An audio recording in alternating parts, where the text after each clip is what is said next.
지난 목요일날 9월 10일은 국제자살예방협회가 주최하고 그리고 세계보건기구 WHO에서 제정한 세계자살 예방의 날이었습니다. 그래서 여러 기관과 단체에서 자살에 대한 여러 가지 통계들을 발표하기도 했는데, 제가 우리나라 발표한 통계증자를 보니까 우리나라 사람들의 사망 원인 가운데 첫 번째가 암입니다.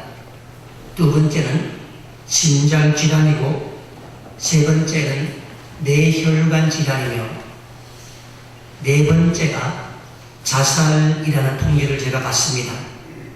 작년에 우리나라에 14,427명이 자살을 했고 하루에 39.5명이었습니다. 성별로 보면은 남자가 여자에 비해서 2.3배의 자살률을 가지고 있었고, 연령별로 보면 10대, 20대, 30대는 그 사망 원인 제1위가 자살이라고 하는 충격적인 통계로 발표를 했습니다.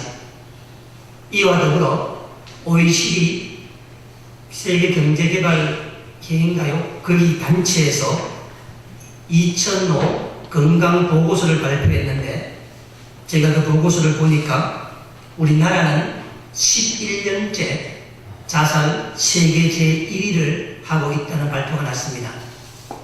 이 통계는 2015년 건강보고서인데 자료는 2012년까지 나와 있더군요.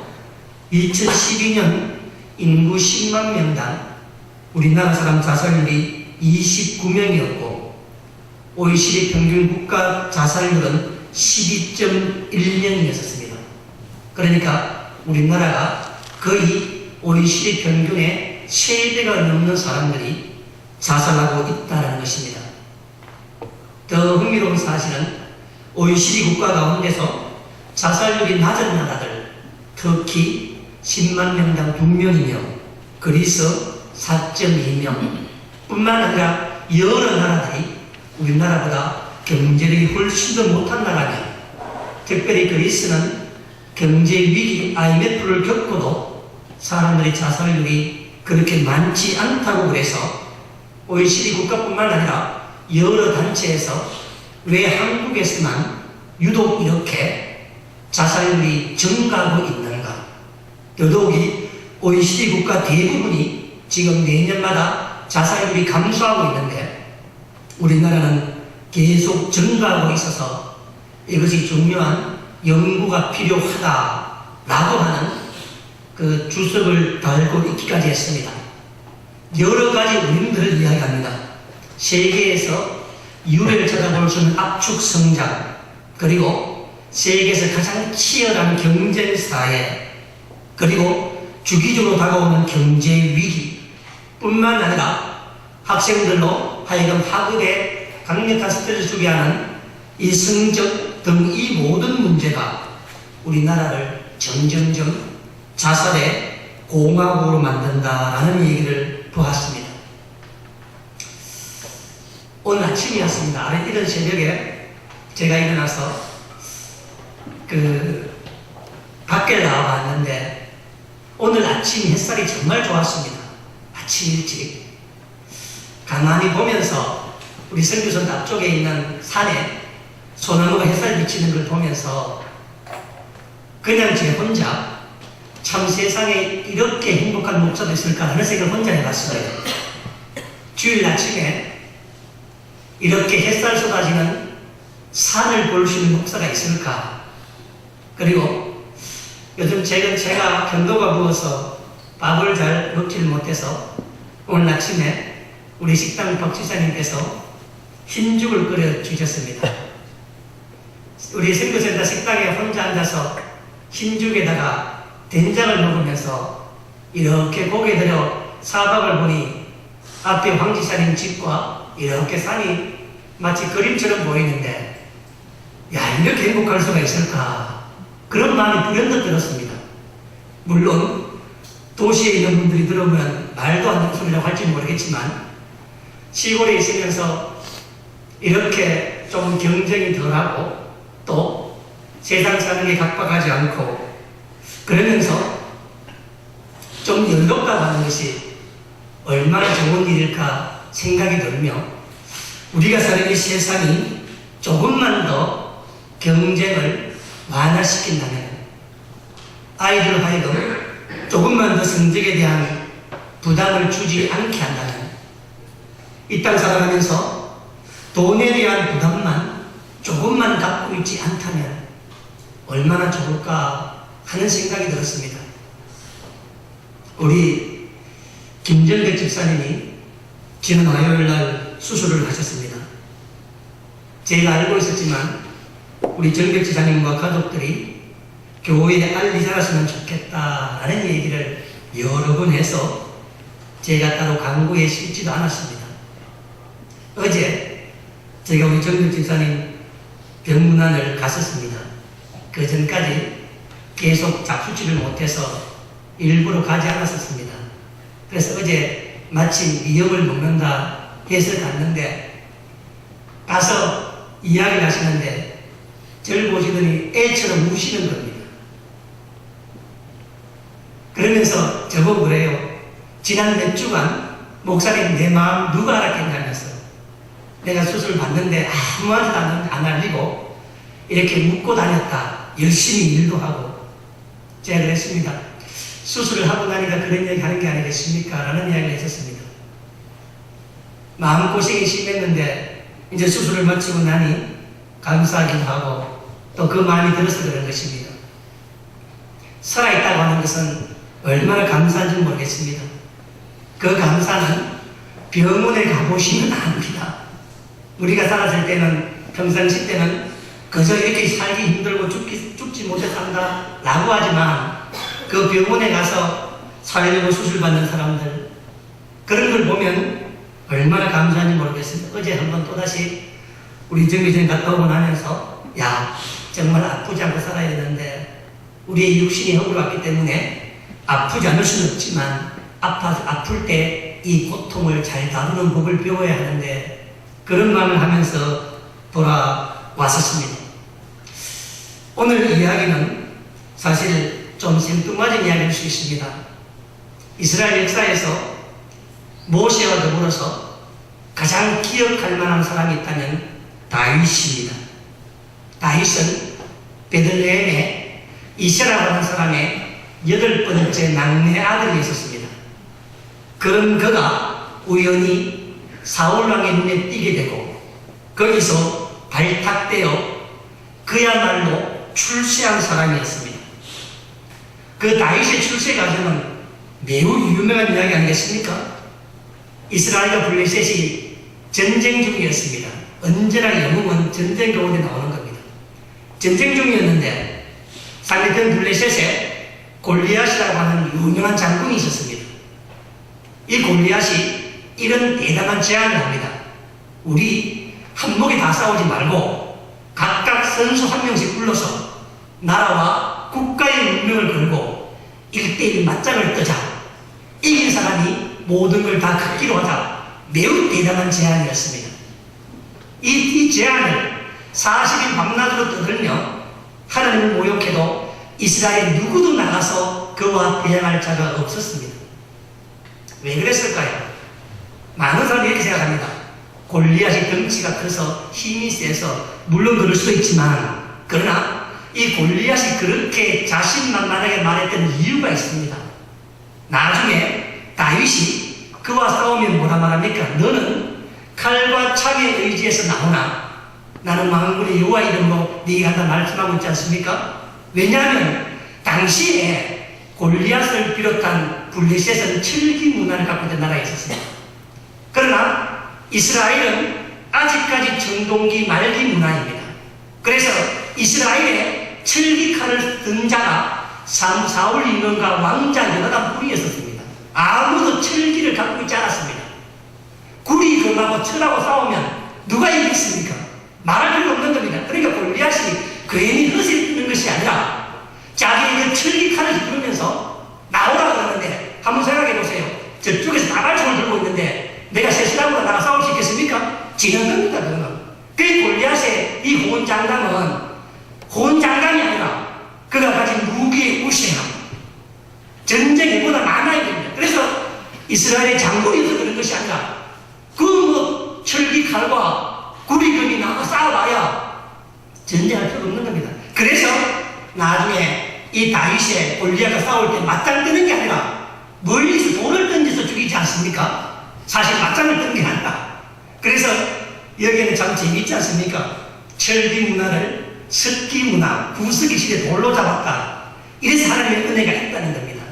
그래서 골리앗과 다윗의 싸움은 용맹스러우면 그런 게 아니라 골리앗이 매우 전략적인 전술을 펴고 있었지만 하나님은 붙어 싸우면 백전백패예요. 왜냐하면 철기 문화니까. 그래서 사울 임금이 전쟁 나가는 이 어린 다윗에게 자기의 칼과 투구를 주지 않습니까? 이걸 입고 나더라. 왜냐하면 사울 임금만 철기로 만든 것을 가지고 있었기 때문에 그렇습니다. 그런데 어쨌든 간에 다윗이 그를 통해서 이기고 그가 바로 사울의 눈에 발탁되어서 대거 사울 군대의 지휘관이 되게 됩니다.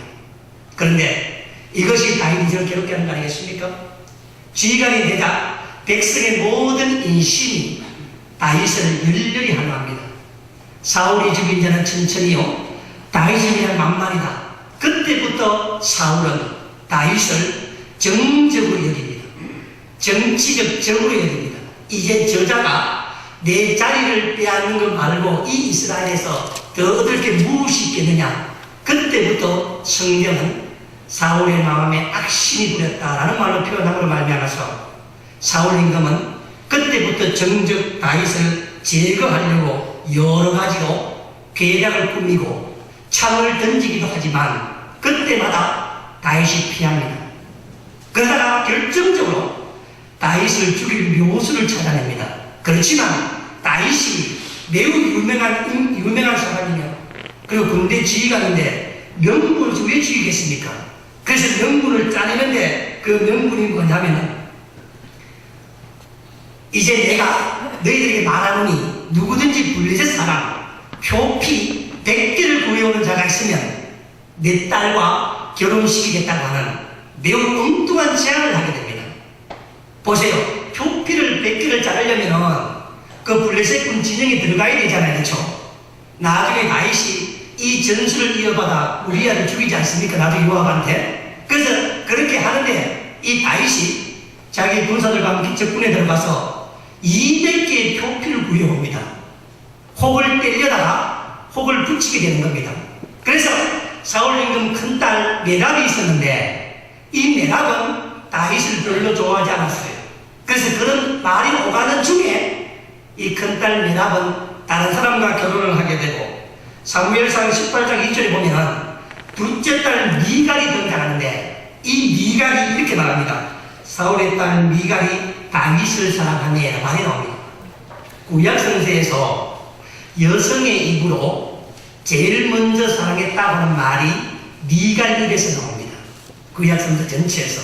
그래서 미갈이 다윗을 사랑한 겁니다. 그래서 마침 사울 임금도 잘 되다 싶어서 이 미갈과 다윗의 결혼을 주선하고 둘이 결혼하게 됩니다. 그러나 이 두 사람의 결혼 생활은 순탄하지 않습니다.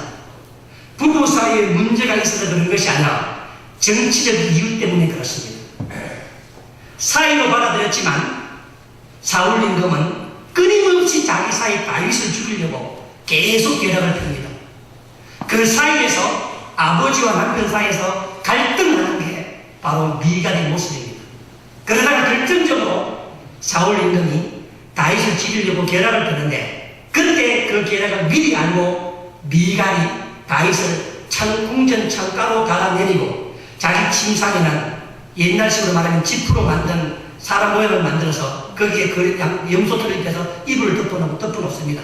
그래서 사울의 호위병들이 다윗을 죽이려고 이 집에 들어왔을 때 이렇게 말합니다. 지금 네 남편이 병들어 있다. 그러니 가라 이야기합니다. 사울 임금이 병든 침상채로 데리고 와라. 내가 죽여야 되겠다. 침상채로 데리고 오는데 보니까 아닌 거예요. 그래서 괘씸하게 여겨서 임금이 네가 어찌 아비를 배신하고 남편을 따를 수 있느냐? 당연 아니겠습니까? 그렇죠? 그런데 괘씸하게 여겨서 사울 다윗이 망명하는 동안에 바로 이 딸 자기 미가를 오늘 우리 성경에 보았지만 발디엘이라고 하는 사람에게 시집을 보내고 말았습니다. 아직까지 자기 사이 다윗 살아있는데도 불구하고 괘씸해서 이혼도 안 시키고 자기 딸 미가를 난데없이 라이스의 아들 발디엘에게 시집을 보냈습니다. 우리는 그 발디엘이 누군지 전혀 몰라요. 왜냐하면 성경에 여기만 등장하는 사람입니다. 그 어떤 사람이 누군지 모르는데 어쨌든 간에 이 사울 임금이 다윗을 괘씸하게 이기고 또 아비를 배반한 딸을 괘씸하게 해서 그 딸을 발디엘이라는 사람한테 주어서 그리고 그와 재혼을 시켜버립니다. 결혼을 시켜버립니다. 세월이 어리고 난 다음에 길보아산 전투에서 사울 임금과 요나단이 죽고 다윗이 유다 지파를 중심으로 유다의 왕이 됩니다. 그리고 반대편에 사울의 장관들이 여전히 대치 중이었을 때 사울의 군대장관이던 압넬이라고 하는 사람이 이 다윗에게 아주 중요한 제안을 합니다. 내가 사울에 속한 모든 것을 들어서 당신께 바치겠나이다 라고 사울의 군대장관 압넬이 다윗에게 그런 협상을 합니다. 왜냐하면 그 전에 그런 무슨 이유가 있어요. 하는데 그때 다윗이 한 가지 명령을 내립니다. 네가 나와 와서 함께 하면 내 청을 하나 들어줘야 된다. 그 청이 뭐냐면 예전에 내 첫 번째 부인이었던 미가를 데리고 와야 된다. 난데없이 다윗이 자기 아내 미가를 데리고 오라라고 하는 것을 아브넬에게 이야기를 하고 네가 미가를 데리고 오지 않으면 네하고 나하고 협상은 없고 나는 너를 보지 않겠다 이야기하는 것입니다. 그래서 이 아브넬이 이스보셋과 함께 가서 이 발디엘의 집에 가서 그곳에 잘 살고 있던 미가를 또 데리고 와서 다윗이 그녀와 또 결혼을 한다 뭐 이런 이야기입니다. 그래서 여러분 3장 15절 말씀 보세요. 이스보셋 사람을 보내 그의 남편 라이스 아들 발디엘에게서 그를 빼앗아 오며 그의 남편이 그와 함께 오되 울며 바오림까지 따라왔더니 아브넬이 그에게 그만 집에 돌아가라 라고 하니 돌아갔다는 것입니다. 제가 오늘 여러분과 함께 이 다윗의 에피소드를 왜 읽었냐면 발디엘에 대한 생각을 좀 해봤습니다. 성경 여기만 등장하는 사람인데 그가 왕의 분마가 되는데 왕의 사회가 되지만 본인이 원해서 결혼한 것이 아닙니다. 사울 임금이 사위 다윗이 괘씸해서 자기 딸을 그냥 거기에 시집을 보낸 겁니다.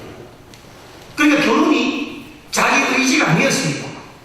그렇지만 아마 결혼하는 동안에 사랑이 싹 붙고 정도 나지 않았겠습니까? 자식이 있는지 모르겠지만 그렇게 바울인에서 이 두 사람이 오손도손 잘 살고 있었는데 난데없이 어느 날 또다시 와서 자기 아내를 빼앗아가는 것입니다.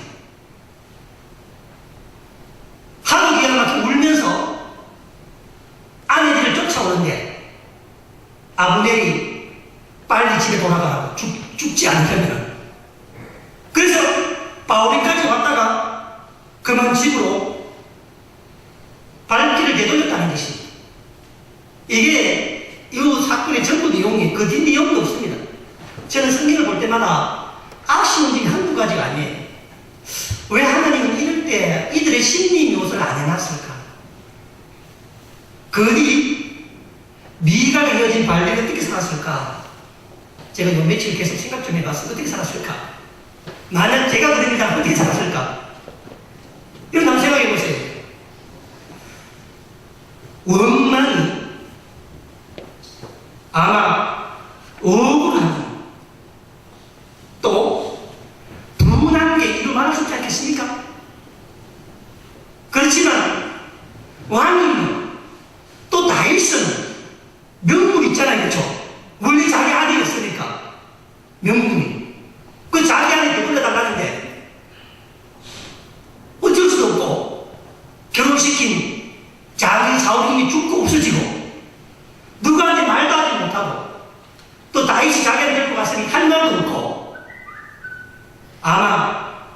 정말 힘들었을 겁니다. 그래서 아마 여러 번 궁전을 찾아가서 먼 발치에서 아마 보고자 했지도 않았겠습니까? 이렇게 헤어지고 난 다음에 이 발디엘이 어떻게 살았는지 우리 성경은 기록하고 있지 않지만 그저 추측해볼 따름 아니겠습니까? 아마 생각해보나 마나 제 같았으면 이 발디엘이 우울증이 걸리지 않았겠나 하는 생각이 듭니다. 세계 자살 예방 회의에서 자살 예방날을 정하면서 전 세계 자살률의 제1원인을 우울증으로 삼았습니다. 그리고 이 우울증은 환경과 병으로부터 온다는 것입니다. 제가 이번 보고서를 보면서 그런 생각이 들었습니다. 우울증에는 두 가지가 있다고 이야기합니다. 하나는 환경에서 오는 우울증이고 또 하나는 병적으로 오는 우울증입니다. 아마 발디엘은 강제로 헤어지고 난 다음에 아마 정상적 생활하지 못했을 겁니다. 술로 채우는데 이 사람은 환경적으로 우울증이 왔는데 환경에서 오는 우울증은 환경이 개선되고 나면 대부분 다 낫는답니다. 그런데 그 환경이 개선될 때까지 참지는 못한다는 것입니다. 그런데 이 발디엘은 환경이 개선될 여지가 있어요, 없어요? 없어요. 반대로 갔는데. 그래서 환경에서 온 우울증이 개선되지 않고 놔두면 이 우울증은 병적으로 진행된다는 것입니다. 예를 들면 담배를 피우던 사람이 환경 때문에 피우다가 이 담배를 끊으면 되는데 안 끊으면 병적으로 폐암으로 전이된다는 것과 마찬가지예요. 우울증이 병으로 바로 오는 사람은 거의 없답니다. 통계 조사에 보면 전부 다 환경 때문에 왔던 것을 가벼이 여기고 대처하지 아니하고 해결시키지 않아주면 혼자 환경에서 받은 우울증을 가지고 있다가 그것이 점점점 세월이 지나면 병적으로 진행된다는 거예요. 사람 몸에 있는 거의 모든 대부분의 병은 환경에서 왔다가 그것을 조기에 치료하지 않고 방치하면 10년, 20년, 30년이 지나서 사람이 치유할 수 없는 병과 마찬가지로 진행된다는 것입니다. 그런데 우울증이 걸리면 세 가지의 증상이 드러난답니다. 잘 들어보시고 여러분도 있는 분들 빨리 고치시기 바랍니다. 첫째는 밥맛이 없답니다. 밥맛이. 두 번째는 잠이 안 온답니다. 세 번째는 만사가 귀찮아진다는 것입니다. 만사가. 이 만사가 귀찮아지는데 밥맛도 없고 잠도 안 오고 만사가 귀찮아지는데 이것이 내 의지대로 안 된다는 거니까. 그런데 우리 생각에 아이고 밥맛 없으면 반찬 좋은 거 드시면 되지. 잠 안 오면 며칠 안 자도 자면 되지. 여러분 이것은 우울증을 매우 나이하게 보는 겁니다. 무슨 얘기냐면 우리가 우울증에 맞았을 때 이렇게 밥도 안 먹고 잠도 안 자고 무기력한 게 6개월 이상 지속될 때입니다. 어떤 사람이 6개월 동안 밥도 없고 밤에 잠도 자지 않고 만사가 귀찮아지는 사람이 있다. 그러면 그것 자체가 이 사람 세포 하나하나의 고통으로 나온다는 것입니다. 그럴 때 이런 생각이 든대요. 이래 사람 뭐 하겠나. 그래서 자살로 목숨으로 뛰어든다는 것입니다. 제가 오늘 왜 이 말씀을 준비했냐면 우울증에 대해서 우리 기독교인들이 큰 오해를 하고 있는 부분이 있다는 사실입니다. 이것은 제 말이 아니라 여러 학자들의 공통된 견해입니다. 특히 기독교인들이 특히 있지 않습니까? 뭐냐 이렇게 생각하는 거예요. 우울증은 의지가 약하거나 신앙이 부족해서 걸린다고 생각하는 사람이 많다는 것입니다. 이것이 교회 안에 우울증이 방치되는 중요한 이유라는 것입니다. 그리고 기독교인들은 우울증을 신앙과 연결시키는 사람이 매우 많다는 것입니다. 그런데 심장병과 심혈관 뇌질환 이런 병들이 신앙과 무관하게 걸리듯이 우울증 역시 신앙과 무관하게 걸린다는 것에서 출발해야 된다는 것입니다. 작년에 말이죠. 서울에 매우 유명한 목사님 한 분 자살했습니다.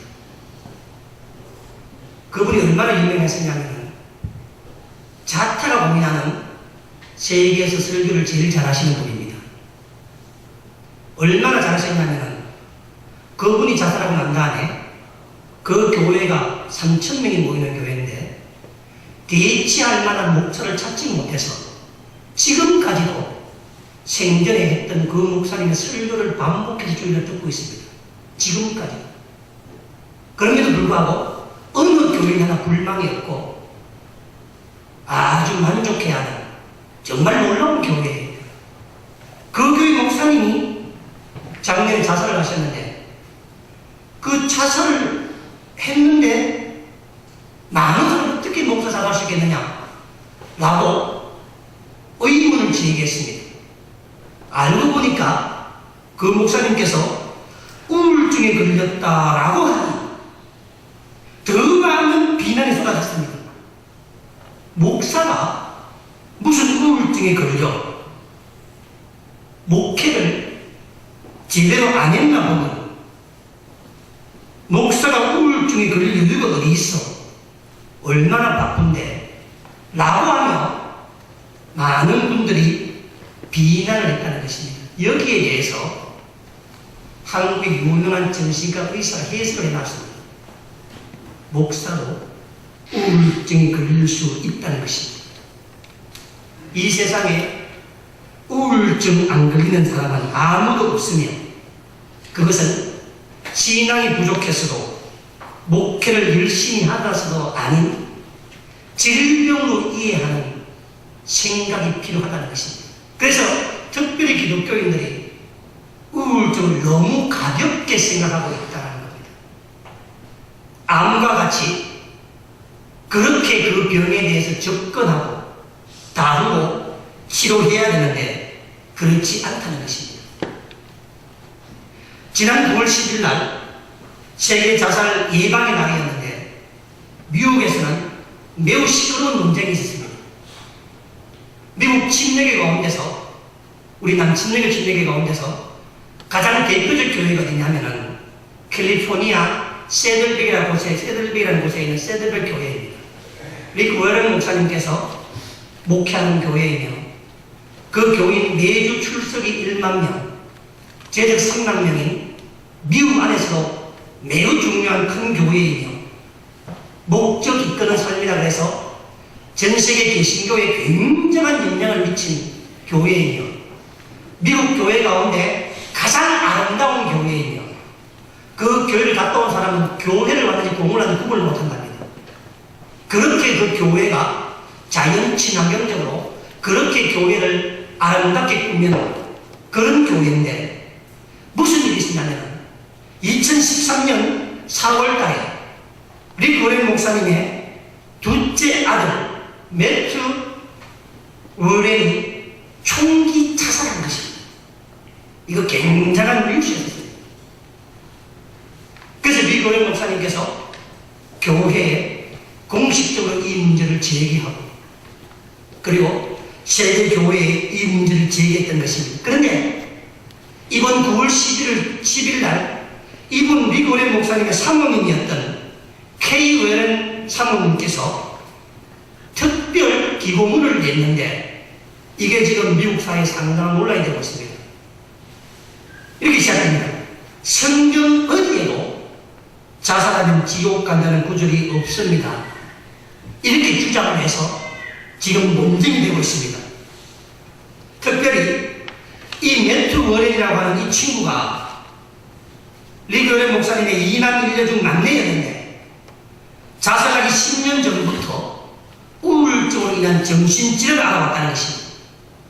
그래서 리크 워런 목사님께서 권위 있는 수많은 의사들과 상담 전문가들 치료를 받아봤고 그렇게 그렇게 잘 나가는 교회 목사의 아들이 정신질환을 앓고 있다는 것이 세상에 드러날까봐 얼마나 많은 연구를 했겠습니까?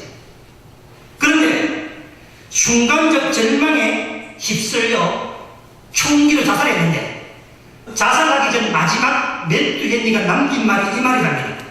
잘 들어보세요. 내가 천국에 갈 것을 이미 알고 있는데 왜 지금 살아서 이 고통을 겪고 있는가?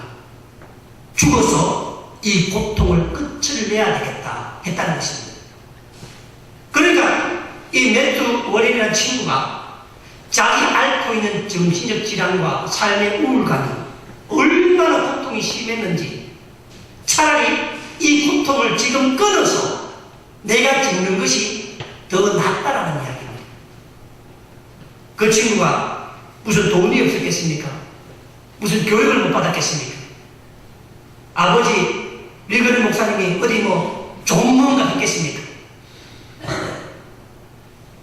본인 스스로 목적 있는 삶을 살아야 된다는 얘기 듣고 아니겠습니까? 그런데 자기 아들이 우울증을 통한 정신질환으로 총기 자살한 데 망하고 있는 것입니다. 그랬더니 이번에 그 어머니 K 워렌 사모님이 말한 겁니다. 이렇게 말했습니다. 교회가 수천 년 역사 동안 자살한 자들의 공개적으로 굴욕을 줬으며 교회 모지에 매장된 걸 허락하지 않고 교회 멤버에서 출구에서 알고 있다. 하지만 성경 어디에도 그러한 자리에 합당한 근거를 찾을 수 없었다. 예수 그리스도는 살아계시기 때문에 나는 매튜와 함께 천국 갈 것을 확신한다 하고 있습니다. 여기까지는 굉장한 논란이 있는 내용들입니다. 굉장히 우리 한국식으로 말하면 사랑의 교회 오정용 사모님 이렇게 말하는 게 마찬가지입니다. 한국식으로 말하면. 그런데 이 K 워렌 이 사모님이 여기에 신학적 해석을 덧붙여놨어요. 한번 들어보세요. 자살이 하나님의 주권적 계획을 방해하는 것을 인정한다는 것입니다.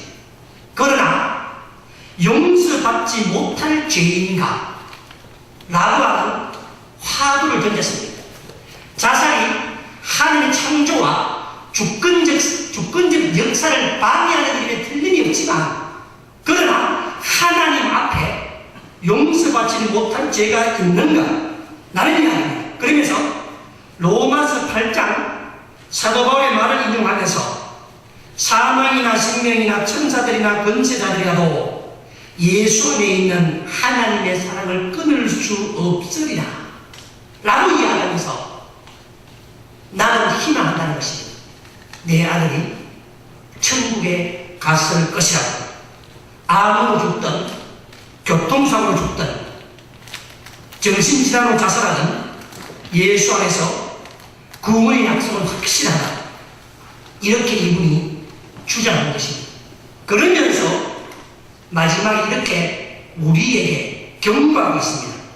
만일 여러분 주변 누군가가 자살을 하려고 마음을 먹었다면 우리는 결코 그들을 막을 수 없을 겁니다. 왜냐하면 그들은 여러분이 알지 못하는 새로운 방법을 날마다 찾을 것이며 죽기 위해서 24시간 내내 우리는 그들을 돌볼 수 없습니다.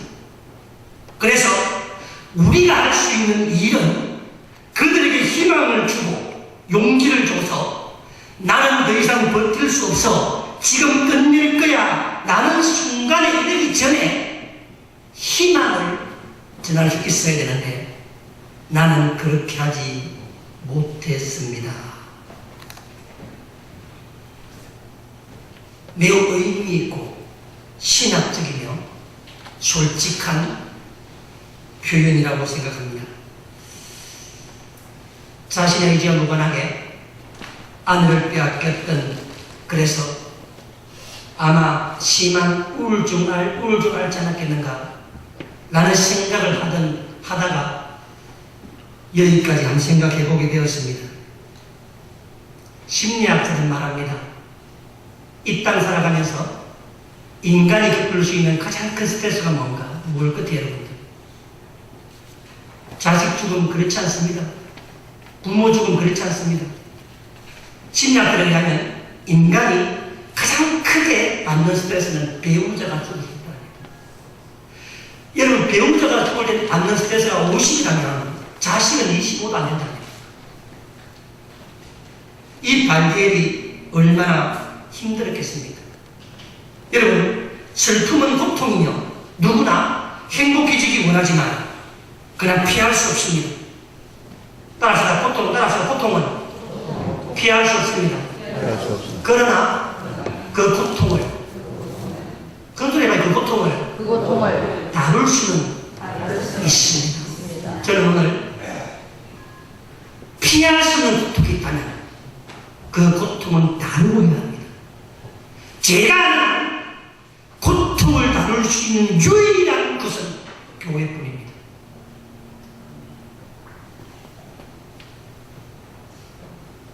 교회 다닌다고 고통이 사라지는 거 아닙니다. 그러나 우리는 교회를 다니고 하나님과 함께 믿음의 사람들과 함께 그 고통을 다루는 법을 배울 줄을 알아야 합니다. 왜냐하면 모든 의사학자가 공이 말하는 게 우울증의 시작은 고독과 외로움이라는 것입니다. 지금 우리나라에 노인이 530만 명이 있는데 이 중에 120만 명의 노인이 독거 노인입니다.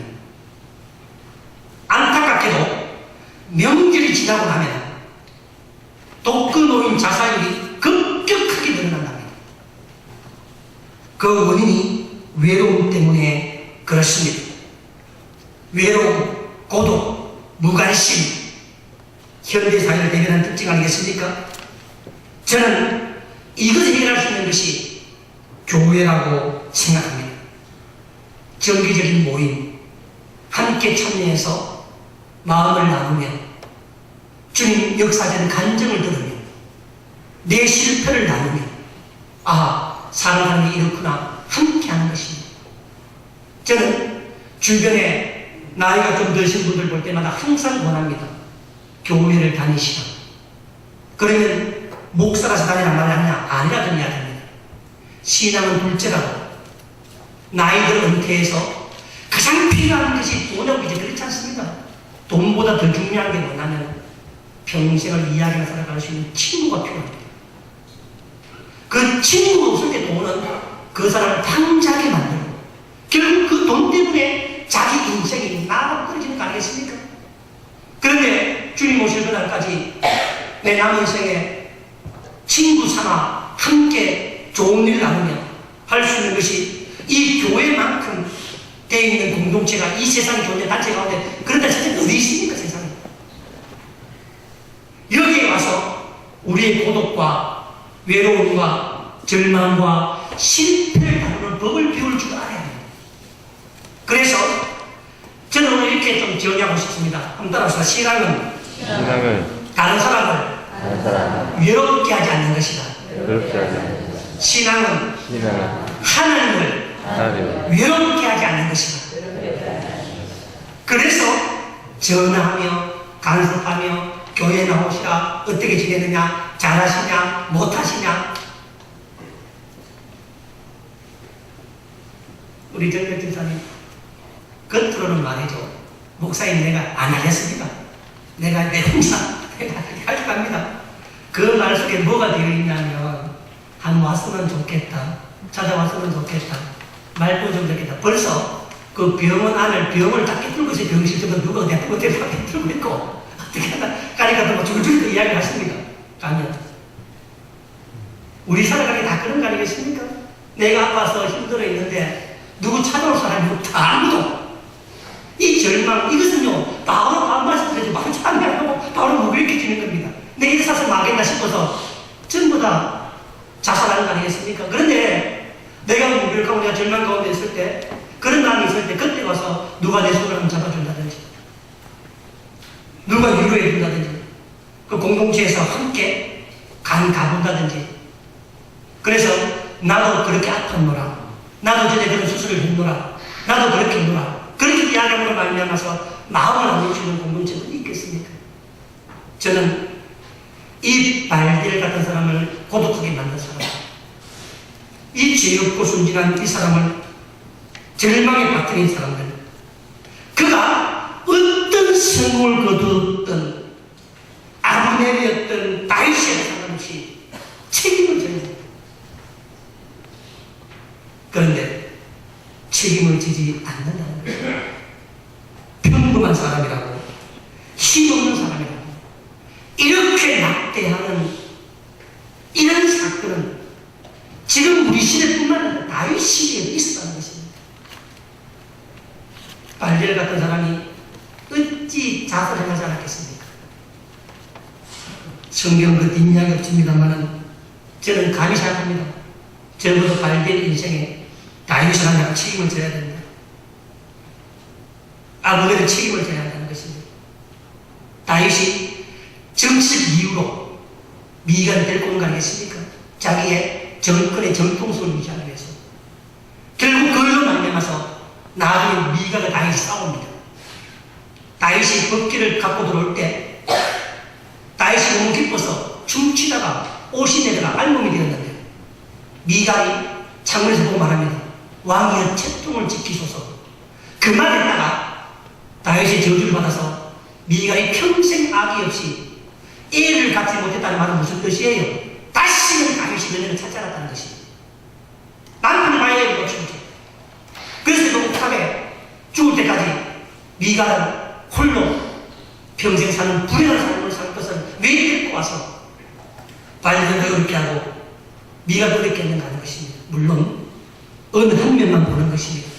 사랑하는 여러분, 지난 9월 10일 자살 예방의 날이었습니다. 가까이는 혹시 우리 주변에 내 친구 가운데, 내 아는 사람 가운데 또 그런 사람이 있을 수도 있고, 또 불현듯 갑자기 어느 날 내 마음에도 이래서라면 하겠나, 나는 마음이 들 때 교회로 오시기 바랍니다. 주님을 찾으시기 바랍니다. 믿음의 교우들과 함께 교류하시기 바랍니다. 거기에 생명이 있고 답이 있고 주님의 길이 있습니다. 그곳에 이것이 하나님께서 우리를 원하는 삶이지 않겠는가. 그래서 이번 9월 10일 자살 예방 날을 보내면서 이 문제 함께 한번 생각해 봤습니다. 기도하겠습니다.